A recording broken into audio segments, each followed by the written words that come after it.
স্বাগত দীপ্ত সন্ধ্যার সংবাদে। আপনাদের সাথে আছি আমি আনোয়ারুল আলম। শুরুতে জানাবো সংবাদ শিরোনাম।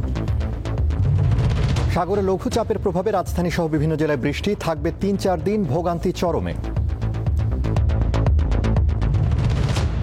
যুক্তরাজ্য, কানাডা, অস্ট্রেলিয়ার পর এবার ফিলিস্তিনকে স্বাধীন রাষ্ট্রের স্বীকৃতি দিল পর্তুগাল।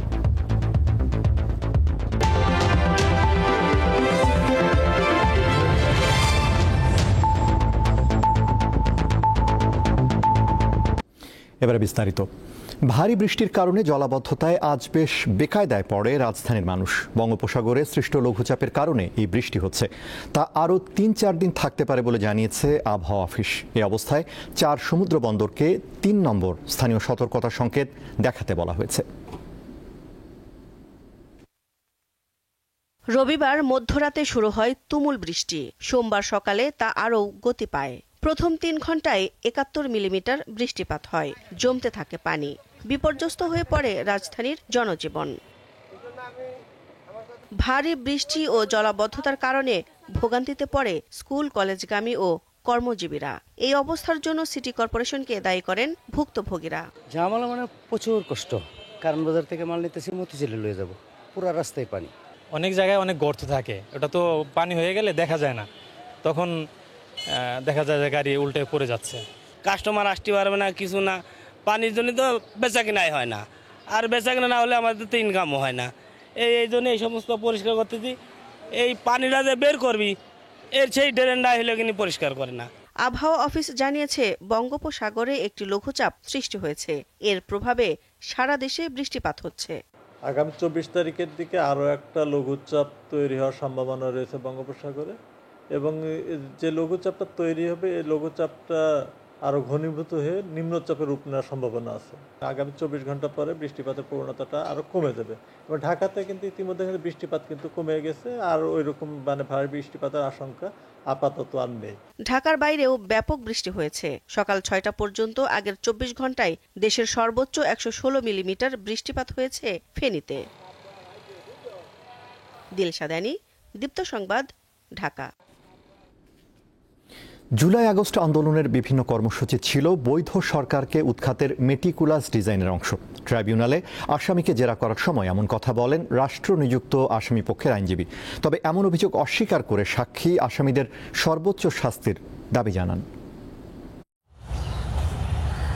জুলাই আগস্টে সংগঠিত মানবতাবিরোধী অপরাধের মামলায় শেখ হাসিনা সহ ৩ জনের বিরুদ্ধে ৪৮তম সাক্ষী হিসেবে জবানবন্দি দেন ইউনাইটেড পিপলস বাংলাদেশ বা আপ বাংলাদেশের আহ্বায়ক জুনায়েদ। সাক্ষ্যে তিনি ২০১৩, ২০১৮ কোটা আন্দোলন এবং ২০২৪ সালের জুলাই আগস্টের গণ অভ্যুত্থানে অংশগ্রহণ সহ ঘটনার বিস্তারিত তুলে ধরেন। মামলার আসামিদের সর্বোচ্চ শাস্তি দাবি করেন জুনায়েদ। এই কথাও আমাদেরকে শুনতে হয়। এটা আমরা দেখেছি যে আবু সাঈদের এফআইআর এর ক্ষেত্রেও বলা হয়েছে আবু সাঈদকে গুলি করা হয় নাই। এই ধরনের তথ্য যখন দেয়া হয় তখন আমাদের দুঃখ লাগে এবং প্রচণ্ড ক্ষোভ তৈরি হয় যে যেখানে নির্মমভাবে হেলিকপ্টার থেকে গুলি করা হলো, নানাভাবে গুলি করে আন্দোলনকারীদেরকে হত্যা করা হলো, সেখানে বলা হচ্ছে যে এগুলো ছিল ষড়যন্ত্র। এই মানসিকতা, এই যে আওয়ামী মানসিকতা, এই যে ফেসিবাদী মানসিকতা, এই ফেসিবাদী মানসিকতাকেই বাংলাদেশের মানুষ এই গণ অভ্যুত্থানের মধ্য দিয়ে প্রত্যাখ্যান করেছে।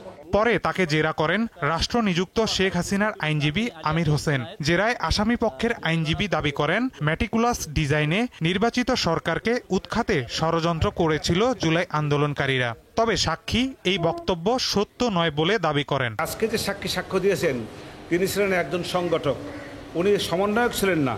কিন্তু এই যে আন্দোলন সংগ্রাম ওনারা যারা যে আন্দোলন সংগ্রাম করেছেন, এর যে সংগঠক হিসেবে উনি অত্যন্ত মুখ্য ভূমিকা পালন করেছেন। অতএব আমি মনে করি এই যে আন্দোলনটা তারা করেছিলেন সে আন্দোলনটা ছিল অবৈধ এবং বৈধ সরকারকে উৎখাতের জন্য। সেই প্রসঙ্গেই আমি তাকে একটা মেটিকুলাস ডিজাইন ছিল, মেটিকুলাস ডিজাইনেরই অংশ হিসাবে এই আন্দোলনটা হয়েছে। এদিকে ট্রাইব্যুনাল ২-এ জুলাই আন্দোলনের প্রথম শহীদ আবু সাঈদ হত্যা মামলার বিচার কাজে ষষ্ঠ সাক্ষী সিয়াম হাসান আয়ানের জেরা শেষ হয়েছে। পরে সিআইডির ফরেনসিক বিভাগের সদস্য পরিদর্শক রুকনুজ্জামান সাক্ষ্য দেন। শেখ হাসিনা ও শেখ ফজলে নূর তাপসের কথোপকথনের অডিও রেকর্ডের সত্যতা নিশ্চিত করেন তিনি। মাহিদুর রহমান, দীপ্ত সংবাদ, ঢাকা। শারদীয় দুর্গা পূজায় নিরাপত্তা নিয়ে কোনো শঙ্কা নেই। পূজার সামনে রেখে খারাপ কোনো কিছু যাতে না ঘটে সেজন্য সব ধরনের ব্যবস্থা নেওয়া হয়েছে বলে জানিয়েছেন স্বরাষ্ট্র উপদেষ্টা জাহাঙ্গীর আলম চৌধুরী। সকাল 11টায় নারায়ণগঞ্জ শহরের মিশনপাড়া এলাকায় রামকৃষ্ণ মিশন আশ্রমে পূজা মণ্ডপ পরিদর্শন শেষে সাংবাদিকদের সাথে আলাপকালে তিনি একথা বলেন। গতবারের চেয়ে এবার সাম্প্রদায়িক সম্প্রীতির বন্ধন ভালো উল্লেখ করে তিনি বলেন, এবার সারা দেশে 33,000-এর মতো মণ্ডপে পূজার আয়োজন করা হয়েছে। সাম্প্রদায়িক সম্প্রীতির মধ্যে যাতে পূজা উদযাপন করা যায় সেজন্য সকল ধরনের ব্যবস্থা নেওয়া হয়েছে। এবারের পূজা ধর্মীয় গাম্ভীর্য উৎসব মুখর পরিবেশে উদযাপিত হবে বলে আশাবাদ ব্যক্ত করেন তিনি।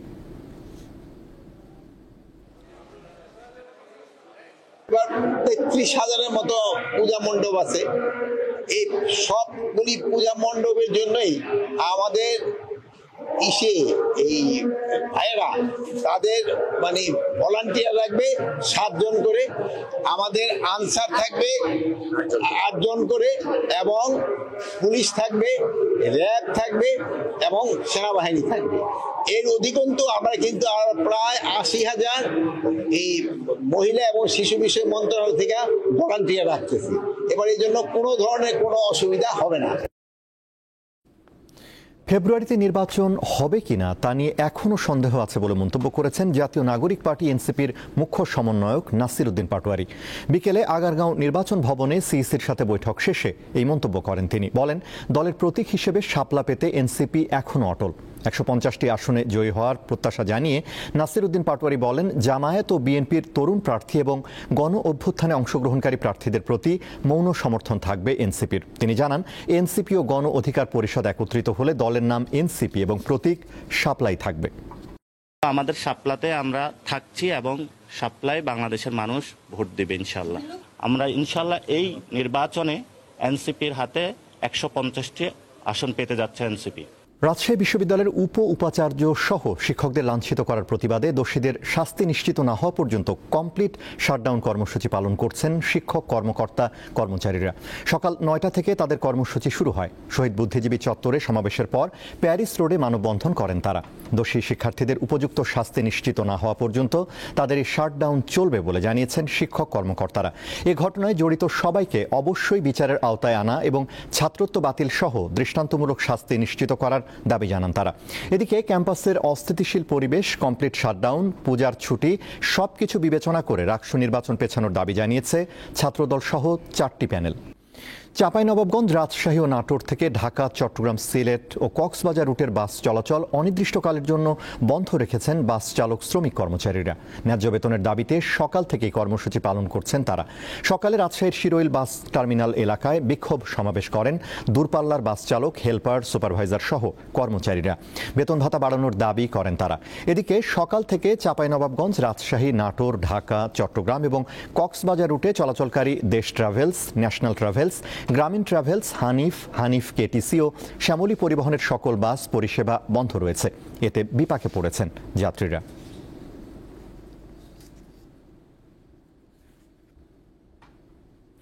দুর্গাপূজা উপলক্ষে উপহার হিসেবে 500 কেজি সুগন্ধি চিনি গুঁড়া চাল ভারতে পাঠিয়েছে পররাষ্ট্র মন্ত্রণালয়।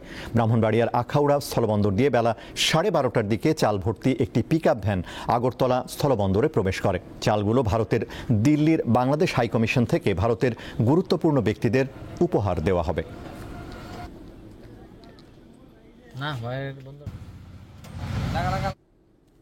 গাজীপুরের টঙ্গীর নতুন বাজার রেলগেট সাহারা মার্কেট এলাকায় একটি কেমিক্যাল গুদামে বিস্ফোরণে ফায়ার সার্ভিসের 6 কর্মী সহ অন্তত 9 জন দগ্ধ হয়েছেন। বিকেল 4:30টার দিকে একটি পোশাক কারখানায় ব্যবহৃত কেমিক্যালের গুদামে এ দুর্ঘটনা ঘটে। স্থানীয়রা জানান, গুদামটিতে হঠাৎ বিস্ফোরণ ঘটলে ভেতরে থাকা লোকজন দৌড়ে বের হয়ে আসেন। খবর পেয়ে টঙ্গী ফায়ার সার্ভিসের 3টি ইউনিট ঘটনাস্থলে গিয়ে আগুন নিয়ন্ত্রণে কাজ শুরু করেন।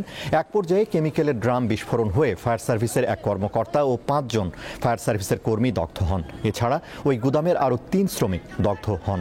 তাদের উদ্ধার করে ঢাকা মেডিকেল কলেজ হাসপাতালের বার্ন ইউনিটে ভর্তি করা হয়েছে। আন্তর্জাতিক ফিলিস্তিনের অবরুদ্ধ গাজা ভূখণ্ডে ইসরায়েলি হামলায় রোববার কমপক্ষে ৬৮ জন নিহত হয়েছে। তাদের মধ্যে এক পরিবারের ২৫ জন। গাজা শহরের সাবরা এলাকায় ইসরায়েল বিমান হামলা চালালে ওই পরিবারের সদস্যরা প্রাণ হারায়। অবরুদ্ধ উপত্যকা জুড়ে হামলা জোরদার করেছে দখলদার ইসরায়েল। প্রাণে বাঁচতে এলাকা ছেড়ে দক্ষিণের দিকে ছুটছে বাসিন্দারা। হামলা হয়েছে স্কুল ও হাসপাতালে। গাজায় ২ বছর ধরে চলা ইসরায়েলি হামলায় এখন পর্যন্ত ৬৫,৩০০ জনের মতো নিহত হয়েছে। আহতের সংখ্যা ১,৬৬,০০০-এরও বেশি।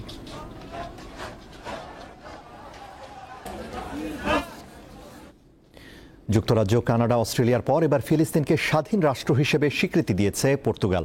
নিউ ইয়র্কে স্থানীয় সময় রবিবার জাতিসংঘ সাধারণ পরিষদের অধিবেশনের আগে দেশটির পররাষ্ট্রমন্ত্রী পাওলো রাঞ্জেল এই ঘোষণা দেন। ঐতিহাসিক এই পদক্ষেপকে পর্তুগিজ সরকারের পররাষ্ট্রনীতির একটি মৌলিক, ধারাবাহিক এবং অপরিহার্য অংশ হিসেবে উল্লেখ করেছেন তিনি। অপরদিকে সোমবার নিউ ইয়র্কে ফিলিস্তিন দ্বিরাষ্ট্রিক সমাধানের লক্ষ্যে একটি শীর্ষ সম্মেলনের আয়োজন করেছে ফ্রান্স ও সৌদি আরব, যেখানে বিশ্বের বেশ কয়েকজন নেতা অংশ নেবেন।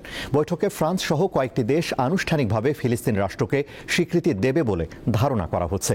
এদিকে ফিলিস্তিনকে রাষ্ট্র হিসেবে স্বীকৃতি দেওয়ায় প্রতিশোধ হিসেবে পশ্চিম তীরের ভূখণ্ড দখল করতে ইসরায়েলকে হুঁশিয়ারি দিয়েছে ব্রিটিশ পররাষ্ট্রমন্ত্রী ইভেট কুপার।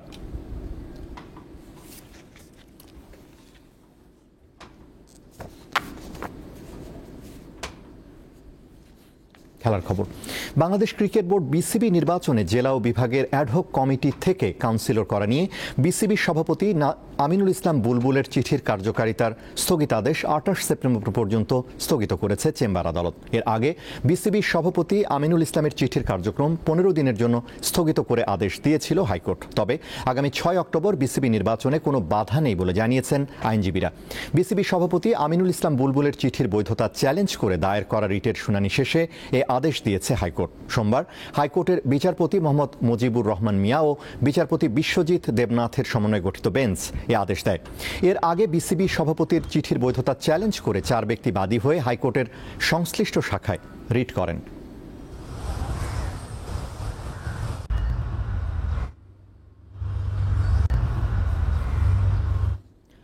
এশিয়া কাপে আজ কোনো ম্যাচ নেই। কাল সুপার 4-এ মুখোমুখি হবে পাকিস্তান ও শ্রীলঙ্কা। আবুধাবিতে ম্যাচ শুরু হবে রাত 8:30টায়।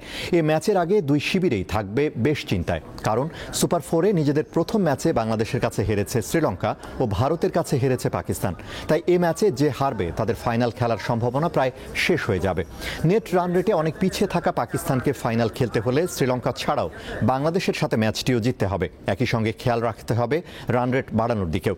যদি সেটি করতে পারে তাহলে পাকিস্তানের ফাইনাল খেলার ভালো সম্ভাবনা থাকবে। একই সমীকরণ থাকবে লঙ্কানদের ক্ষেত্রেও। অবসরের সিদ্ধান্ত ভেঙে আবারও সাদা বলের ক্রিকেটে ফিরেছেন সাউথ আফ্রিকান উইকেটরক্ষক ব্যাটার কুইন্টন ডি কক।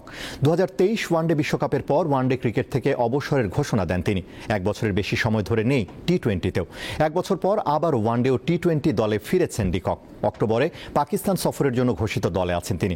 সবশেষ সাউথ আফ্রিকার হয়ে গত বছর বার্বাডোজে টি-20 বিশ্বকাপ ফাইনালে খেলেছিলেন তিনি। তবে বর্তমান প্রধান কোচ শুক্রি কনরাডের সঙ্গে আলোচনার পর আবারও জাতীয় দলের হয়ে খেলার প্রতিশ্রুতি দিয়েছেন তিনি। শেষ করব দীপ্তর সন্ধ্যার সংবাদ। তার আগে সংবাদ শিরোনামগুলো জানাবো আরও একবার। সাগরে লঘুচাপের প্রভাবে রাজধানী সহ বিভিন্ন জেলায় বৃষ্টি, থাকবে ৩-৪ দিন ভোগান্তি চরমে। যুক্তরাজ্য, কানাডা, অস্ট্রেলিয়ার পর এবার ফিলিস্তিনকে স্বাধীন রাষ্ট্রের স্বীকৃতি দিল পর্তুগাল। অপেক্ষা আর কয়েক ঘন্টার, আজ রাতেই সেরা ফুটবলারের হাতে উঠছে ব্যালন ডিওর শিরোপা।